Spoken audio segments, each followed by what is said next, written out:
Okay, good evening, everybody, and thank you for joining us this evening.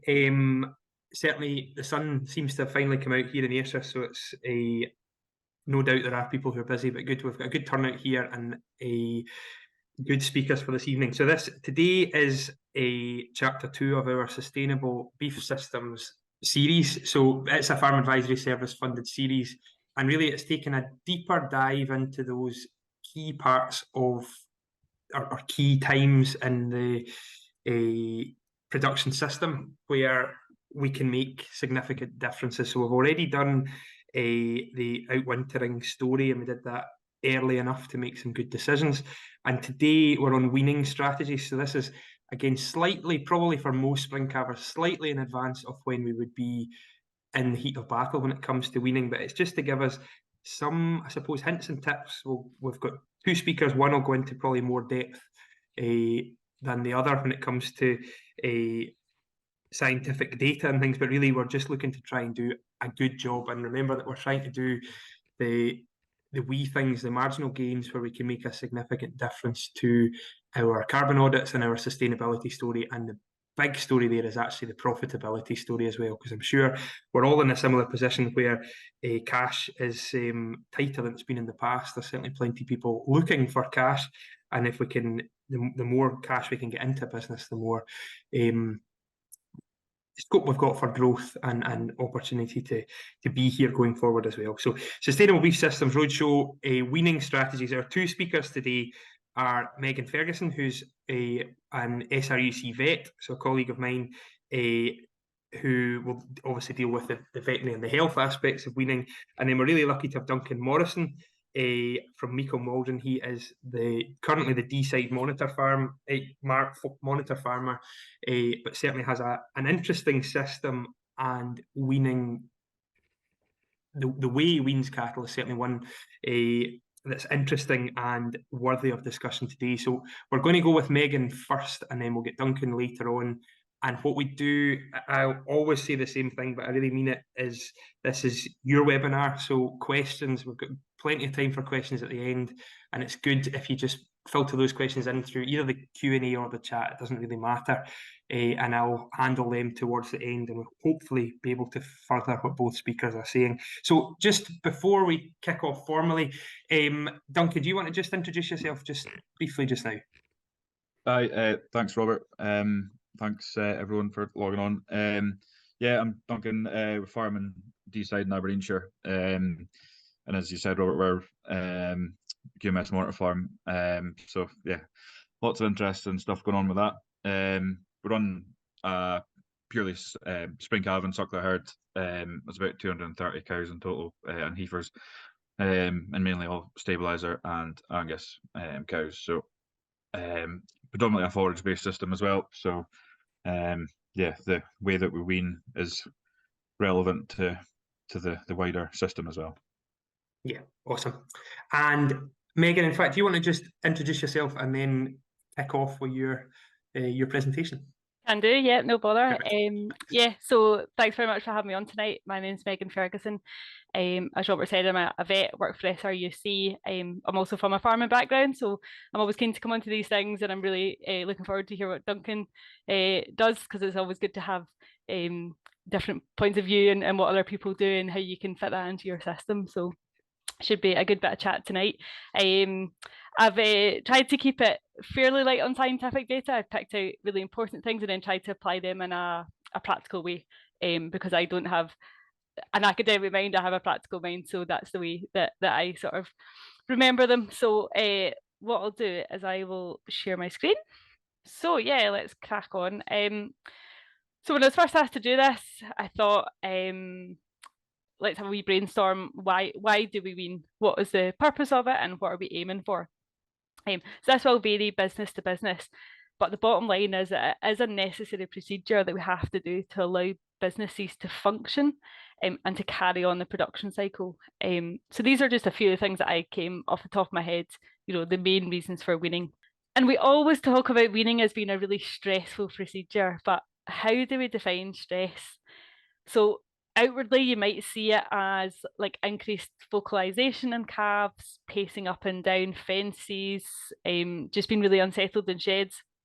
And that's what we see externally, but internally there are other things happening that are possibly more of an issue, and that's what I'm going to go into tonight, just more from a physiological point of view.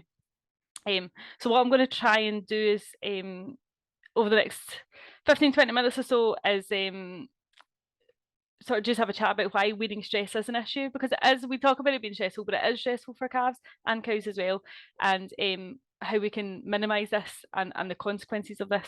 So this might be relevant to both humans and livestock on the farm, but the bottom line is that stress affects profitability. So if you're stressed at lambing time, you're not as productive as you would be, or at calving time, you're not as productive as you would be. And stress animals don't perform as well either. So stress animals will have reduced daily lively gain. They have been proven to have reduced carcass quality. They have increased disease incidence, and all this has welfare implications as well as sustainability and profitability implications. So the bottom line is that we really need to reduce stress, keep it minimised, and how do we do that? So this is as scientific as it gets tonight. Don't panic, you don't need to understand this diagram. But as I said earlier, when cattle are stressed, we might see increased vocalization, walking, pacing about. Reduced feed intakes is a massive one. But there's a lot going on inside as well in response to a stressor that we don't generally appreciate unless we look a bit deeper. So to summarise this diagram, you don't need to understand it at all, but there's an increase in two hormones when animals are stressed, and they are cortisol and adrenaline. So we'll all have heard of adrenaline with regards to like the fight or flight response, and that's why these mechanisms are there. They've evolved to increase survival in the wild, so it's a good thing. You know, they need that to survive. So when an animal perceives itself to be in danger, the stress response is to increase adrenaline, which increases blood flow to the muscles and heart, allowing the animal to run away from the perceived threat. And that's a beneficial response if you're in the wild and you're about to get eaten by something. So yeah, stress isn't always bad, but excess stress is. So you get an increase in adrenaline, but this also comes with an increase in a steroid hormone called cortisol. Now cortisol has many roles in the body, although when released in response to stress, it has a massive impact on the immune system. That's the main issue, is that it has an impact on the immune system. It downplays immune cells, and chronic or long-term stress, levels of cortisol are associated with decreased production, which is going to affect your bottom line. So you can have stresses that are acute stress. So an acute stress would be like a dog being in a field of sheep worrying them, or you can have chronic stress such as like a chronic pain from a castration wound or something like that. So there are different types of stress, and it tends to be chronic stress that's more damaging, and weaning does, if it's not done in the right way, does tend to elicit chronic stress, and you have increased levels of cortisol for too long.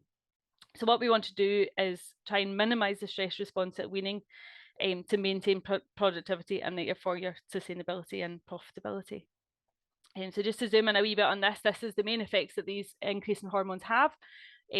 So starting on the left-hand side there, it has an effect on reproductive functions. Obviously, that doesn't really matter for your weaned calves, but it does for your cow. So you want to make weaning stress-free for your calf and your cow. We'll come on to that a bit later. It has an effect on the immune system, just as we said. So it affects some of the immune cells, so they're not going about the bloodstream and hoovering up bacteria as productively as they could be. It downplays feed intake, so that's going to affect your daily lively gains massively, and that also has a consequential effect on your immune system as well. And then your increase in blood flow to your various organs, that's part of the fight or flight response, that can be beneficial.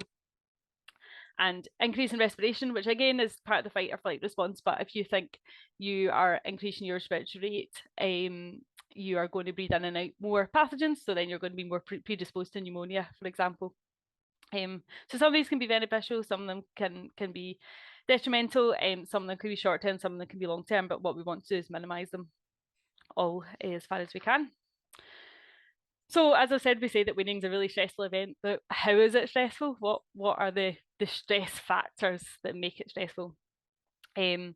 So when you take your calf away from the cow, you've got a nutritional adjustment straight away. So you're changing from a partial milk diet onto a complete forage and concentrate diet. And it probably will be that by the time they're getting weaned, they're not taking much milk off the dam anyway, but they still are getting some. And that's got an effect on digestion as well, because it's different stomachs that they use to digest milk, fees, forage and concentrate. And what you need to do is make sure that your rumen is primed, ready for a diet that's completely forage and concentrate.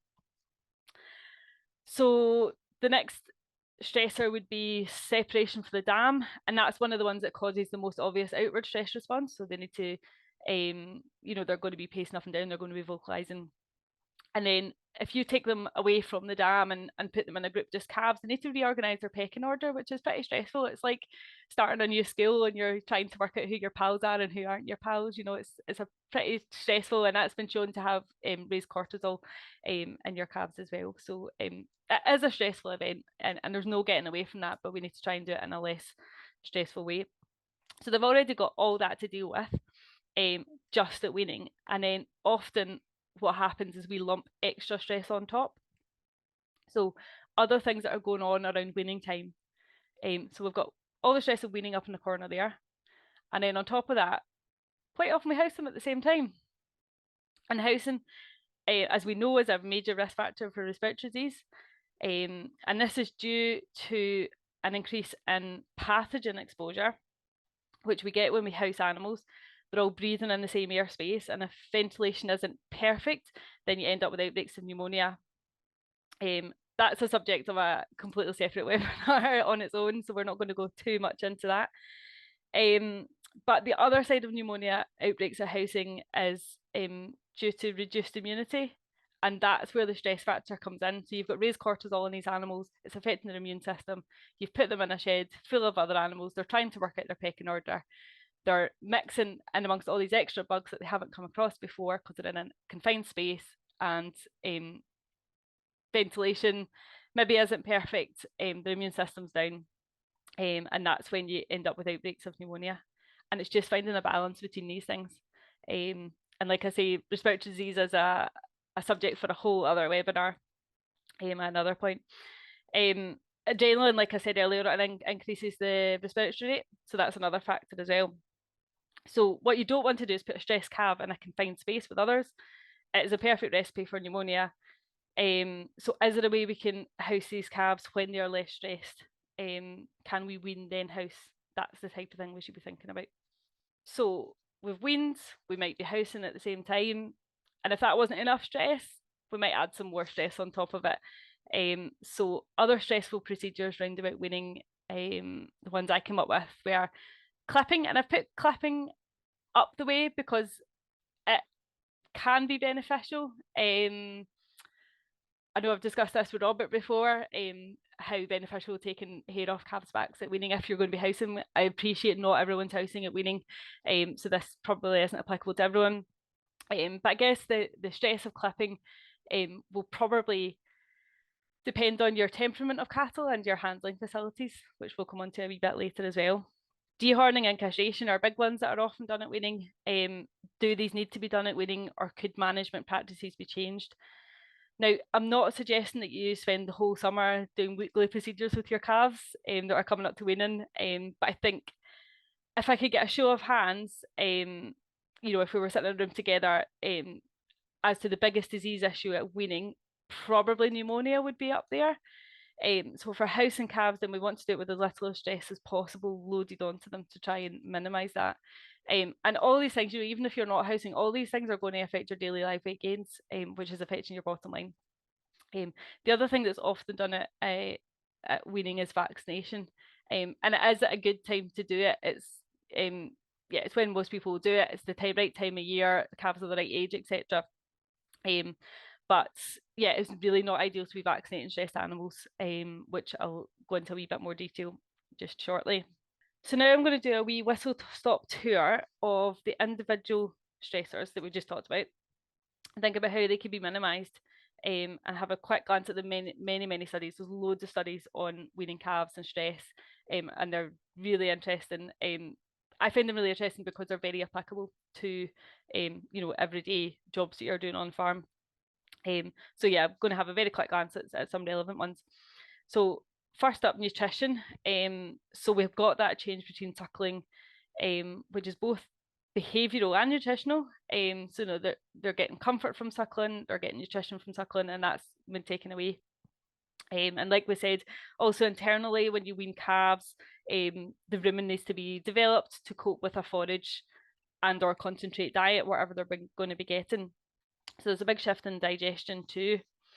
And what you want to do is consider preconditioning feed. So consider getting them onto the diet they're going to be before you wean them. So is it possible to introduce it where they are? And these are two studies that I picked out. So that first one there just showed that feeding 7 days prior to weaning reduced the cortisol response and also increased body weight compared to calves that were weaned without being fed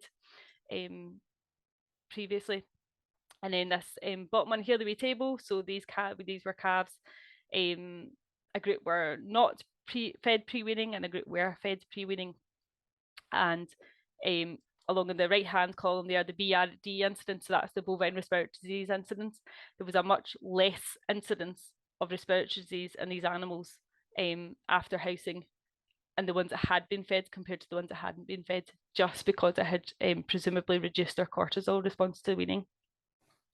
So that's something to think about. Even if you are not going to be housing them, are they going to be getting any feed outside? Could you introduce that in a crate feeder before you wean them? So as I've said a couple of times, this is probably what gives the most obvious outward stress response with traditional weaning. But the evidence suggests that a more gradual weaning method, which is why I'm really interested to see what Duncan does, gives less of a stress response. So I'll skip to the studies at the bottom there first. So there was one study here, calves that were allowed nose-to-nose contact for 7 days prior to weaning spent more time eating, vocalised less, and had higher post-weaning body weight compared to those that were just taken away from the dams. So that was an example of fence weaning. So they're on the other side of a fence and have nose-to-nose contact with their dams, and they're stop suckling and then removed. And the study at the bottom there was very similar. So calves that had the 2-stage weaning process, where stage 1 they were prevented from suckling, and stage 2 they were removed from the dam. So I'm sure in that study they used nose flaps. Those calves spent less time walking, more time eating, and had greater growth rates, and were generally more settled than calves that were just had a 1-stage weaning, so they were just removed from the dams. So how can we do that practically? We can use nose flaps to stop them suckling before they're taken away. We can use the fence weaning. And I picked up when I was reading, I picked up a few people suggesting removing them for 24 hours, reuniting them, and then taking them away just to reduce that stress response. And it's all what fits in your system. What works for one person doesn't work for another. So it's just thinking how you could alter your system to move away from a 1 day, right, calves are in, that's it, weaning's done type thing. So every autumn in my job, part of my job is doing postmortems in the postmortem room. Every autumn we get outbreaks of pneumonia to investigate, and nearly always in the history somewhere is bought-in animals or new introductions to a group. So animals mixing that haven't previously mixed before, they'll bring in a new mix of pathogens. Your calves are being exposed to bugs and things that, bacteria and viruses that they haven't been exposed to before. And there'll also be a stress response as they sort out their new hierarchy. So again, just like, starting a new school, working out who your pals are, it's quite stressful. So what you want to do is avoid mixing group, try and keep your stable groups. Definitely don't be putting bought-in animals in with your weaned calves. That is a recipe for disaster. And think about shared air spaces. So adult animals or older animals will always carry more bugs that they've got immunity to, but they can pass them on to the younger calves. So ideally, don't be putting your just weaned calves in a shed with other adult animals if possible. So this study at the bottom here was done on dairy calves, but it showed quite stonkingly that calves that were in settled groups had far less incidence of pneumonia and scour than calves that were in groups with calves coming in and out. and just more mixing in a group. So you can see the incidence of disease up the side there, and yeah, so pneumonia is like halved, isn't it? Just from being in a stable group and having nothing coming in now. So I thought that was a pretty good one to point out. So I thought this was, don't worry too much about this diagram, I'll explain it, but I thought this was a useful study just to highlight how much of a difference managing all these factors that weaning can make. These calves were experimentally given IBR. So the way pneumonia usually works is you get a viral pneumonia and then you get a secondary bacterial infection. So this was mimicked in this experiment. These calves were given IBR infection, and then 5 days later they were infected with Mannheimia, which is a Pasteurella bacteria, which is the main cause of most of our bacterial pneumonias. And basically the data shows here, we've got percent survival up the side here. I don't know if I can get a little spotlight. So we've got percent survival up the side here. And on the top line here, we've got these calves were weaned 14 days before they were given the IBR. And the percent survival rate of these ones was over 60%. And these ones were weaned on the day of the challenge, and the percent survival on these ones was just over 20%. So I thought that was a pretty stonking evidence that weaning before they are exposed to all these bugs, bacteria, viruses is, well, going by this study, is definitely beneficial to be doing that. Okay, so not everyone will be dehorning right at weaning, but if you are, think about, does it need to be done at weaning? Dehorning, as a vet when I was in practice, it's really stressful for everyone. It's stressful for the vet, it's stressful for the farmer, it's stressful for the cattle. Could you do it earlier? Definitely be thinking about that. So there's a lot of studies that show there's a massive cortisol rise with lopping off horns compared to disbudding or using caustic paste. So I ideally avoid taking lopping horns off if you can. And this is a really nice study at the bottom here. So the use of NSAIDs, so that's non-steroidal medication. So for example, Rimadyl or Metacam. So when they're used before dehorning, so it was that study was disbudding or lopping horns off. When used with local anaesthetic and your non-steroidal, it virtually eliminated the cortisol response. But the ones that only had local anaesthetic still had a cortisol response. So if you can, whenever you're doing your dehorning, give them a non-steroidal, have a chat with your vet about the best one, and obviously what dosages, etc. But it's definitely beneficial. The cortisol response was massively reduced there, and they had greater growth rates after as well. So yeah, if possible, don't be lopping off horns at weaning, because it is a massive stressor. They're also going to have chronic pain going on. They're going to have chronic stress because the drugs do wear off. They're not there for a while, and it is a really painful procedure. The other thing to consider is, could you completely eliminate that procedure? Could you breed pulled animals? I know that not everyone can do that. It depends on what breed fits your system. But yeah, ideally, try and not do too many stressful procedures at weaning. So just exactly the same with castrating. Different methods there: rubber bands, surgical, Burdizzo's. I find that depending on where you are in the country, there tends to be a favoured method. And I know there's sort of a lot of thought that, if you leave them later, they grow better, but actually this study showed that the older they were done, the more weight loss you had. The older they were, the more of a stress response they had, and that castrating them after puberty actually had a detrimental effect to performance, so less daily live weight gain compared to those that were done before puberty. There's also I guess like a risk of, if you are castrating, ideally you don't want to be housing them straight away, because there's a risk of infection, wound infections, that sort of thing. So yeah, have a think, could you do that way earlier in the summer and in younger calves, and then that's just one less job to do at this time of year. I know it doesn't always fit in with, depends when you're calving, and then you'll have flies about and stuff like that, but just have a think about if you could alter how you do it so you're not doing it right at weaning. So as part of the weaning or housing health plan, many of you might have had a chat to your vet and use pneumonia vaccines. Pneumonia vaccines are not cheap in terms of actually buying the drug, and they're quite labour intensive to administer. So you want to make sure you're getting your money's worth out of them. You want to make sure that these vaccines are actually protecting against the disease that you want them to. So as we've been saying all along, cortisol down-regulates the immune cells, therefore it also interferes with how vaccines work. So a vaccine works depending on whether it's a live or a killed vaccine, but basically it's a bit of the virus or bacteria going into the bloodstream or under the skin, and it relies on the immune system knowing it's there, responding to it and producing antibodies. If the immune system isn't running on top form, then that's not going to happen as effectively. So you could be putting these vaccines in and only getting half of the response, which is not ideal. Another thing to note is start courses early enough to make sure you've got cover before you need it. So a lot of people will want, I would say not everyone will be housing at weaning, but even people that are keeping calves out might still be using pneumonia vaccinations, and it's probably getting on for weaning time of year that you want them to be working and on board.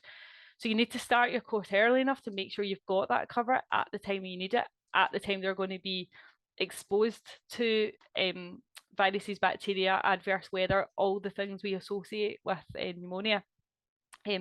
So the little bit of paper that comes in the boxes with your vaccines, don't chuck it out, take it out and read it. So this is just taken from a data sheet, and I just thought it was worth pointing out that, for example, this vaccine needs to be given 2 doses 3 to 4 weeks apart, which most people know, most people are well aware of. But in the line underneath, ideally calves should be vaccinated at least 2 weeks before the challenge. So you're really talking about starting these vaccines kind of in the middle of the summer to make sure you get those two doses in 3 to 4 weeks apart, and then you've got 2 weeks on the other end to make sure you've got your cover.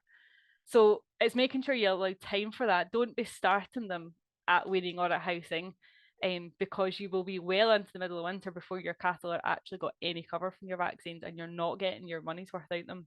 So I mentioned temperament briefly earlier on. Temperament is heritable, so you can breed to a certain extent bad tempered cattle, wild cattle out, but yeah, more temperamental cattle, wilder cattle have higher stress hormones to start with, so they're not going to perform as well. It makes your job stressful, it makes everyone's job stressful, it makes all of these handling jobs that we've been talking about, if you're going to split all these handling jobs up and not do them all at once, it makes them all just that little bit more stressful. So yeah, if you do have sort of wilder cattle, just think twice about whether you want to keep them and keep replacements from them. So when doing whatever procedures are necessary for your herd, you want to make the active handling as stress-free as possible. I'm hoping I really wish we had a show of hands, but I'm hoping you all know who that is in the picture. So that's Dr. Temple Grandin. Somebody raised their hand there, so hopefully they were telling me who they were.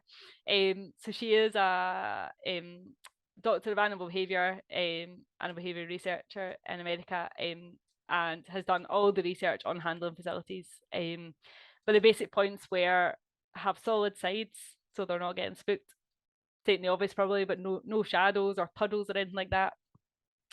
Smooth flooring, so you don't want any drains or anything that they have to like come to a stop at and jump over, because it just winds everything up. And she's done all sorts of things like curved races, like running downhill versus uphill. Cattle generally prefer to run down a slight incline, and again, this is probably a subject for another webinar, but just have a look at your handling facilities. Is there any changes you could make to make anything you have to do a bit less stressful? Personnel, who do you have helping you? Are they calm? Do they get a bit wound up? And cattle can become acclimatized to your handling facilities. So the first time they might go through it, they find it really stressful.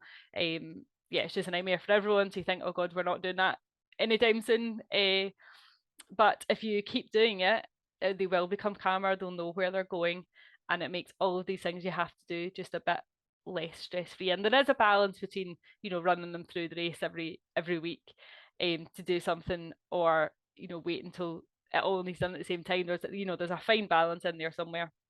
You just need to find what fits for your, you know, labour time when things need done, what fits for you. So we focus mainly on the calf, and I just wanted to really briefly mention the effects on the cow. So hopefully at the point you're weaning, your cow will be back in calf. But if she's not, weaning is really also stressful for the cow, and stress in cows has a massive effect on fertility. So yeah, if you've got any that aren't back in calf, think about that at that point. And you want her to keep eating, you want her to remain productive. So by doing all these things that we've been talking about, think about how you can change your system. It'll help the cow as well as the calf. So just to finish up from me, when you're doing your herd health plan with your vet, implement a weaning plan, because it's not a one-day job, it's a process. So think about what the final aim is. So, you know, where do you want your weaned calves to be? Do you want them to be outside? Do you want them to be housed? What age of weaning suits your management? So when are you going to be doing it? And think about all the management procedures that you need to do in the run up to weaning. Think about when you're going to be weaning, and work your way back. So when do you need to start? Are they all necessary? Could some be done much earlier? So could you, you know, disbud or use caustic paste and ring calves at birth, so that, you know, those jobs are already done. And yeah, just remember it's a process, it's not a one-day job. And by thinking about some of these things, implement them in your system, hopefully it should all be a bit less stressful for calves and for humans. So that's all from that I had. I'm really keen to hear what Duncan's got to say on how he manages weaning on his farm. Thank you very much, Megan. Lots to go out there, and certainly plenty to come back for questions later. But certainly, without any further ado, Duncan, do you want to just make a wee start and let us know what we're all waiting for? I'm sure. Well, I hope you don't expect too much after that hype, but I'll yeah, thank you. Yeah, I'll just speak a wee bit about what we do and why we do it, and sort of how we got there. So I suppose a bit of background would be that when I first started out with my suckler cows, we didn't have very good buildings, and we were quite often selling store weaning calves at that stage. So it was quite important for me at that part of my life, or the stage of business we were at, that we were getting the weaning process right, and we're having quite poor buildings at that point, and, you know, relying on having a saleable calf pretty quickly after weaning. Yeah, just chucking them in the shed and taking the cows away just didn't really match up with that. So done a wee bit of research and had seen other people using white wean nose flaps, and it all seemed to work pretty well. It looked good on paper anyway, and all the research I'd done pointed towards, you know, it being quite a good thing for us. So I started using them, and had a bit of a trial and error with how our process was going to develop over a period of time. I learned quite a lot about it as well, and how dependent you are on having good handling facilities when you're handling them an extra time. So yeah, with that we invested a wee bit into handling facilities to make that side of things easier. And since the early years, I've also came into quite a few extra sheds and things. So as the business has grown, so the actual original reason for getting into them has sort of disappeared, but we've stayed with them. So nowadays, the way that we go about using them, all our full system is basically forage based, and, you know, we're relying on performance off of grass, and, you know, it's important in my point of view that we're looking at cows that can wean a good calf off of grass, and the cows that are performing instead of, you know, the feed bag. So because they're fully forage based, you know, you can score that potential thing off the list that we're not really using creep. So I don't really, we have used creep in the past just to to boost up some wean calves for selling, but personally in our system it didn't seem to add anything whatsoever. So that got quickly scored off the list. So yeah, nowadays our system centres around rotational grazing, paddock grazing, and as Megan quite rightly said in her last slide, that for us weaning's a process that takes, happens over a period of weeks rather than just a day. So it's planned out with quite a lot of precision. It doesn't always work out as we intend it to, but it's something that we're looking ahead almost over a month in advance. We're starting to think about it now. We calve in April and wean in November usually, so we're starting to just put together a few things in place now. So all of our cattle are rotational graze. So the way we sort of get them into position weeks in advance is we're trying to build covers, grass covers next to our buildings, or where it's sort of sensible for us to handle stock. Probably about 2 to 3 weeks in advance of weaning. We're starting to introduce silage to the mix, and we're also, while we're rotational grazing, we're adding in some taller electric fence posts to allow the cattle to the calves to forward creep and get the bite of really nice quality grass ahead of the cows, and that also adds an element of separation as well. So quite often you'll hear a cow roaring, and it's just because our calf's 200 yards down the next paddock, and it's enjoying itself and having a good bite, and then it comes back for a SRUC. So we're building covers next to steading so that we've got somewhere to put our calves once they're weaned. So the process basically is rotational grazing with silage, and the reason we do silage is because we're sort of treating that like our creep feed. That's what the calves are going on to once they're weaned. So we're introducing that, and it's usually quite high quality stuff as well. So we've got a bale unwinder for the back of the tractor. So because they're moved daily or twice every other day, we don't feed them in ring feeders. They just get what their allocated amount is with the bale unwinder, and it gives both the cows and the calves an equal chance to get to the feed, and the cows aren't boxing them around a feed ring or trailer.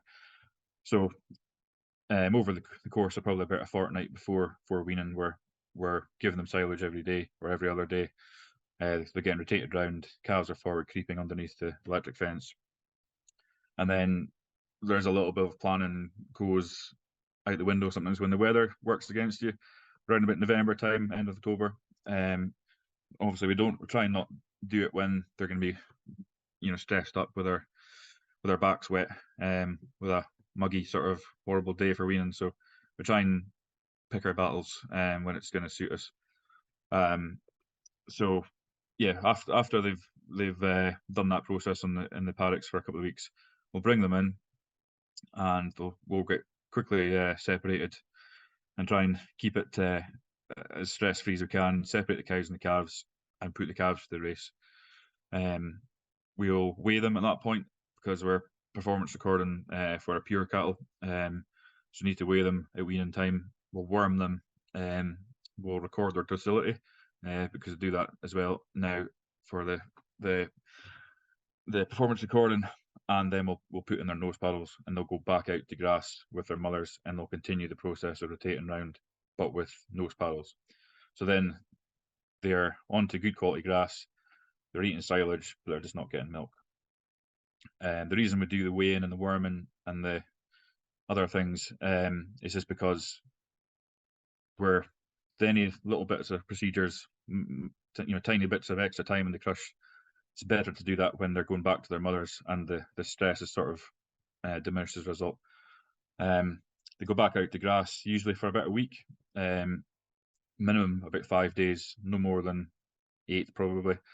And then, as sometimes these nose paddles fall out, which is a bit of annoyance. They don't always stay in. but quite often you'll find them again in the field later on, and it's quite obvious to see which calves are the ones that have lost their paddles, because they're the ones that are roaring, and also their cows, their mothers are the ones that are roaring as well. So they'll be outside for a week. They'll come back in. We'll take them back into the handling system, and we'll separate the cows and calves again.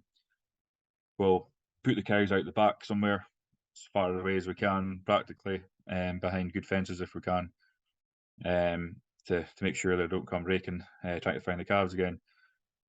We then take the paddles out, and the calves go back to the best grass that we can possibly give them at that moment in time, and they stay outside for as long as practical. We do outwinter some calves, or bull and heifers, but the calves that do come inside to store cattle and finishing cattle, they'll stay outside after weaning for probably another two weeks or so, and 95% of the time, these calves are going out and they're just head down and grazing again. Part of that, I think, is down to just feed quality, because they've got a good appetite, they're not having a setback, they're used to it, and part of it is just the system seems to work. The nose paddles seem to do enough for us, and then, as I said, that second handling is actually quite an easy one. In some ways, you don't even have to take them through the race, through the crush. The nose paddles actually quite easily taken out. If you've got a decent race that's quite accessible, you can just pull them out 10 at a time. If you can access them easily enough, depending on the situation. And then they're straight back out to grass again. And then, as I say, a fortnight later, they're usually housed. Some of our sheds are a wee bit further away. There's a bit of a haulage required at times. And then they're back on to their winter diet, which is the same silage as they're being fed when they're out to the paddocks again.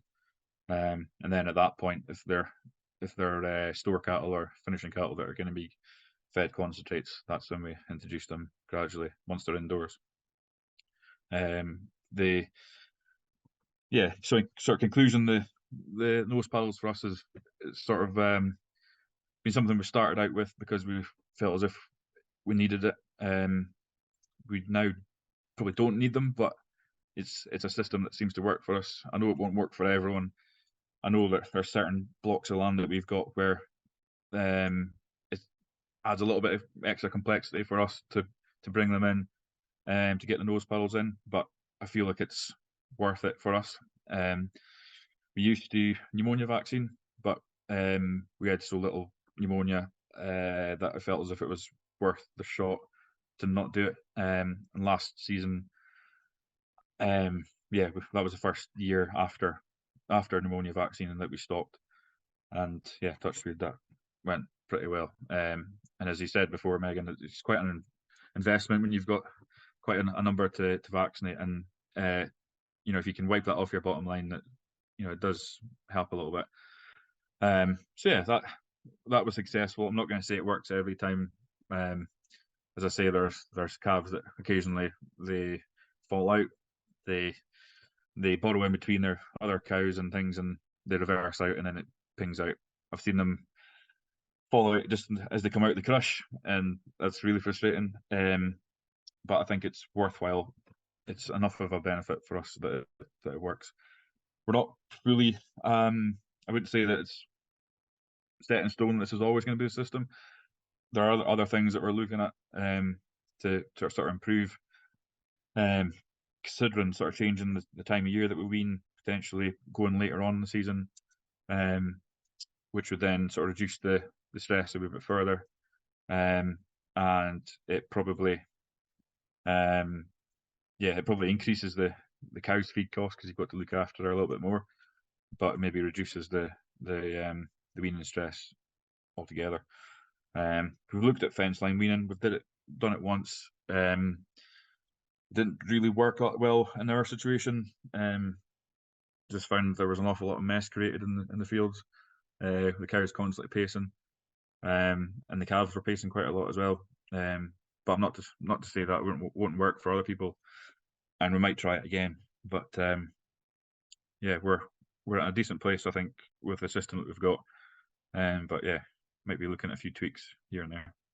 Excellent. I think that's an excellent point to finish there, Duncan, is actually it's about evolving a system and developing the system that's right for you rather than going to the textbook, lifting all the stuff that works for everyone else. You know, try a thing, have a go, tweak it. If it worked, do a wee bit more of it. If it didn't work so well, change it. It's really is horses for courses. It's for, you know, the people and the stock that are involved and the farm. There's a lot going on as to why we can't all do it the same way. But I mean, it's an amazing story, and certainly a question to you, Duncan. A simple question is the stress. We talked about the stress on the animal a lot, but in terms of the stress on you, do you find those additional handlings, are they easier to do than a single handling? So obviously it's more work, but is it less stressful for you than it used to be to actually go and do those smaller jobs more often? Because it's quite a planned out process. Like myself and the guy who works with me, you know, we're talking about this weeks in advance. And now that he when he first came to work with me, he hadn't done it before. A little bit skeptical of what this whole fuss was about. But you know, the first year under the belt, suddenly he's fully on board and it all makes sense to him. So now we're both on board weeks in advance, thinking about how this is all going to work.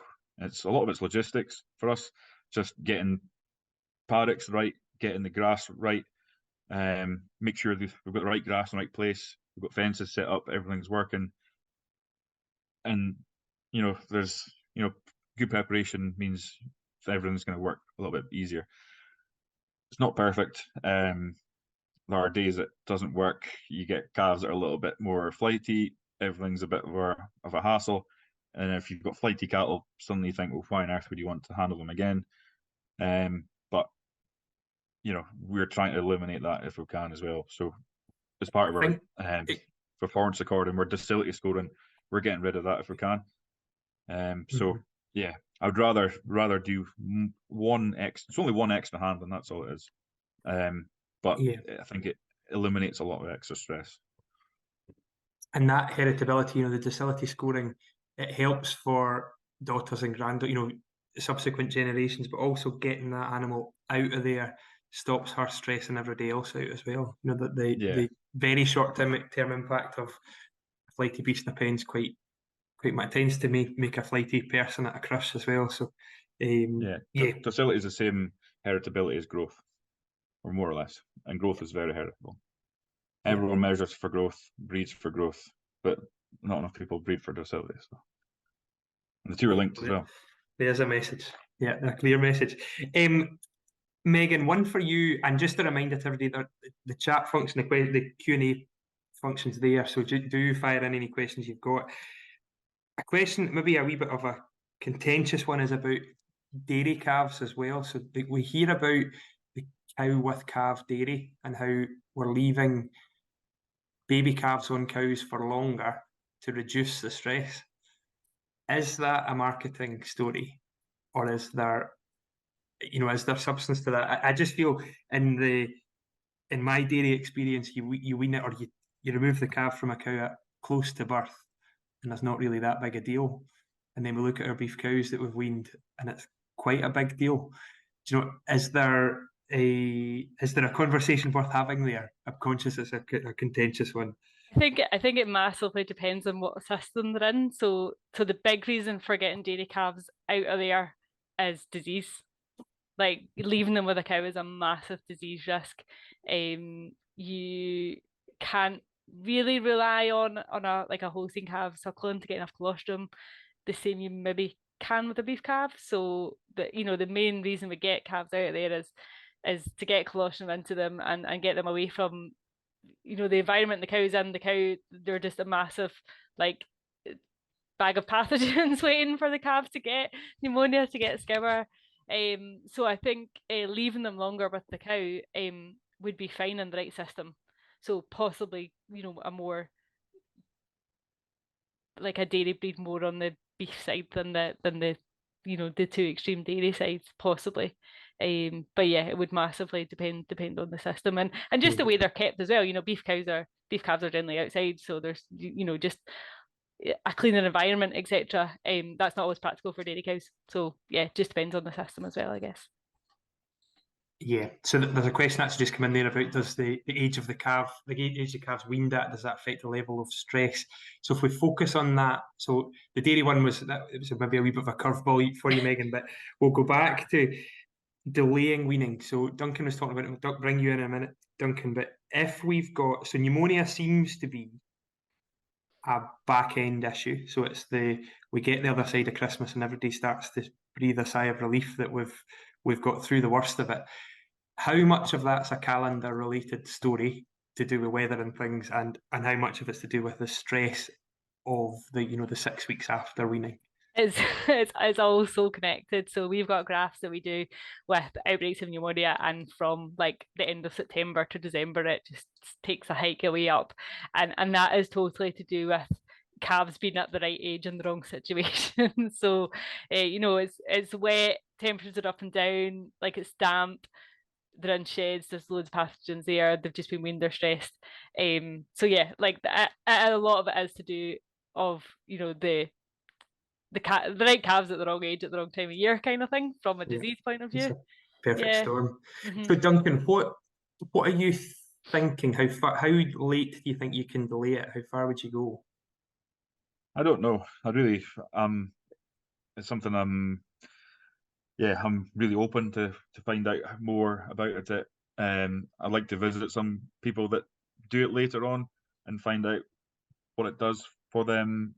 I think it's a bit of an interesting one in terms of resources, because suddenly if you've got traditional, system where you wean and then you house,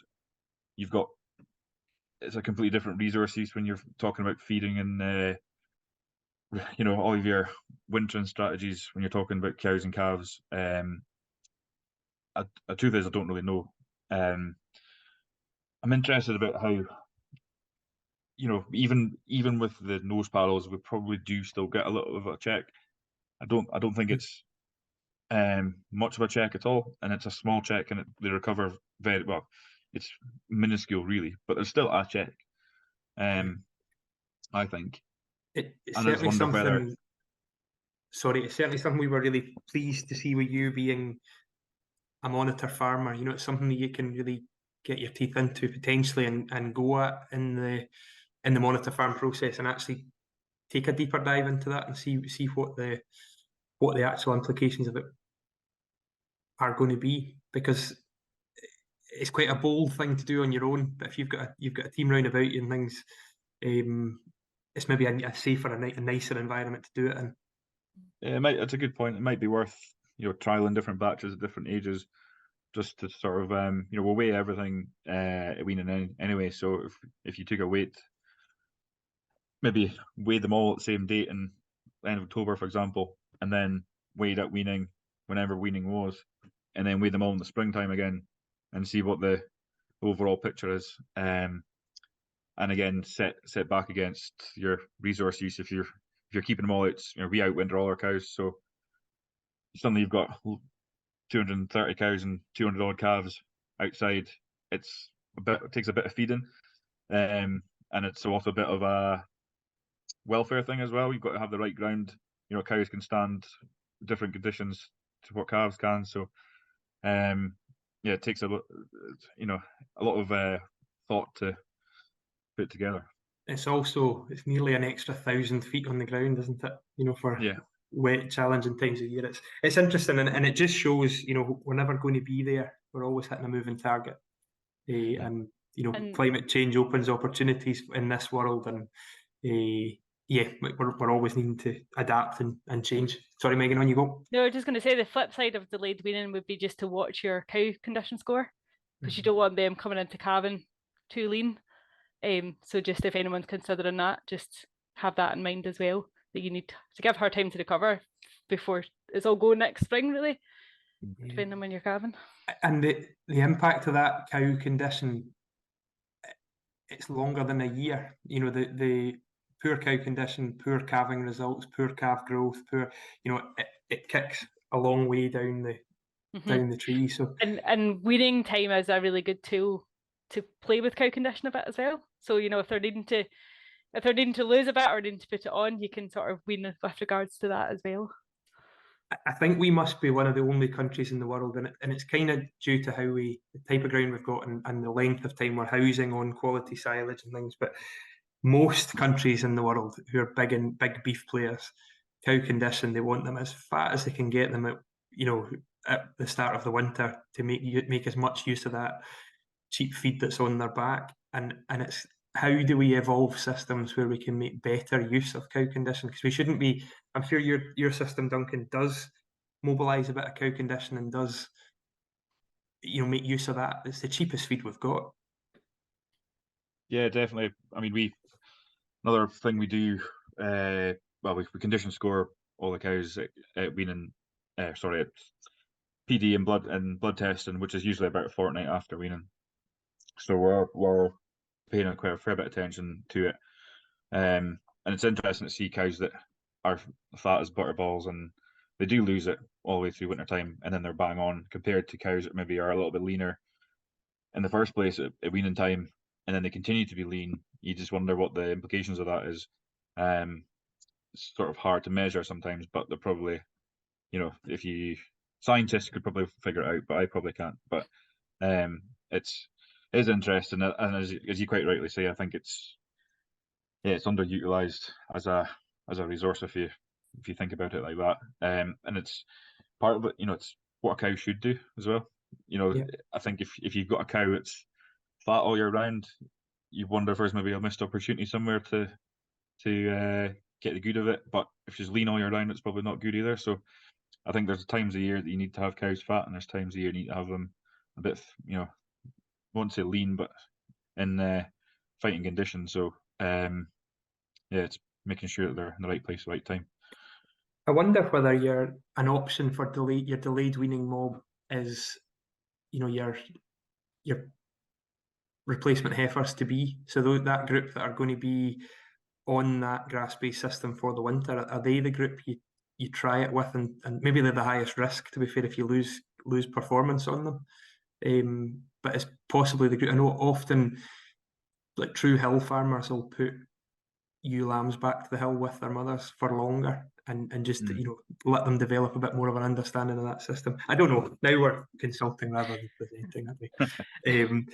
The one, I think, to finish on, Megan, I just wondered whether you mentioned about vaccines and getting the ball rolling. So at the moment we're at the very end of August, and I think my understanding of what you said is basically we're 6 weeks from the first, in that example, you were 6 weeks from the first dose to actually having an effective immunity. Cover. Yeah. So if we've got a sale date, if you're selling suckled calves on the 15th of October, really we need to be at it today. Mm-hmm. Yep. How big a value, should we be shouting it from the rooftops if we've got weaned calves that are vaccinated, fully vaccinated and ready for sale? Is that absolutely, that has a massive value on them, and unfortunately the market doesn't realise that because as yet the customer isn't demanding it. So like, customers need to demand, shout louder for vaccinated calves coming in, because it's nigh on impossible to cover them if you've got your homebred calves in a shed, and although we're saying don't mix them with bought-in ones, sometimes you have to, and you're vaccinating them coming off the lorry because that's the first opportunity you've had to get it.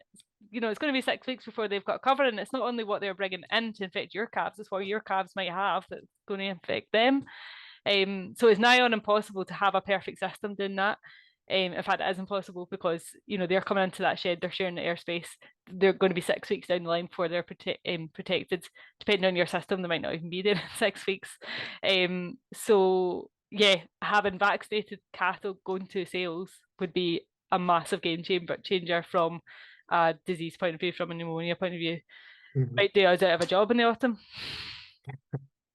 There might be some way off that one right now. But it's particularly that, the vaccinated forward store and things is it's a nice to have, but that suckled calf story, mm-hmm. It's so important. I'm conscious of everyone's time, so we're a wee bit later getting started, but that's us. We've been running for an hour. I've got a heap of other questions here. There's a few have come in, which I hope I've managed to amalgamate into what we've discussed. but certainly we could discuss this at huge length, but I think we probably better bring things to a bit of a close just now. I think worth saying as well that we are available, so through the Farm Advisory Service or just an SEC contact, feel free to give myself or Megan a shout, and certainly Duncan, I'm sure, will be happy to discuss anything that we've discussed tonight in a bit more detail, because there's a lot to go at here, and we are hitting, you know, we're discussing something. I'm conscious of what happens in the wild as well. So if you left those cows to it, the weaning process of the mother weaning the calf is a pretty stressful event in that calf's life. We're actually doing, relative to that, we're actually doing quite a good job. But it's how we smooth over all that stuff and how we make it as gentle a process as we can. And at the end of the day, it's the thing that gets us more kilos of beef, more calves in the ground, reduced carbon emissions per kilogram of output. But the most important thing is more pounds in the bank. So hopefully today's been useful. As I say, it's part of our Sustainable Beef Systems series. The next one is on health planning, so pretty topical after today as well. So it's with Tim Geraghty, and it's in early mid-November. So we'll be back with a date just in due course. You'll hopefully get the date with a feedback form. So you'll get a feedback form for today. It's really important. We are still, you know, we're hitting a moving target too with these meetings and events. I certainly have thoroughly enjoyed today, but it's good to get constructive feedback too. So if you've got things you want to say, things you want us to change, things you want to hear more of, less of, stick it on that form, drop us an email, do whatever, let us know, because certainly we're keen to do whatever we can to help. But yeah, basically, without any further ado, I just want to thank Megan and Duncan very much. Particularly Duncan for taking time out each day. I know there's plenty happening, and it's always good to put that farmer slant on it. And I think it's a tremendous story, and we wish you all the best for your system and your next 4 years of a monitor farm, which I think we're all going to gain a lot from. So thank you to both of you and to everyone who's joined in tonight as well. And yeah, we'll hopefully see you in November. Thank you very much.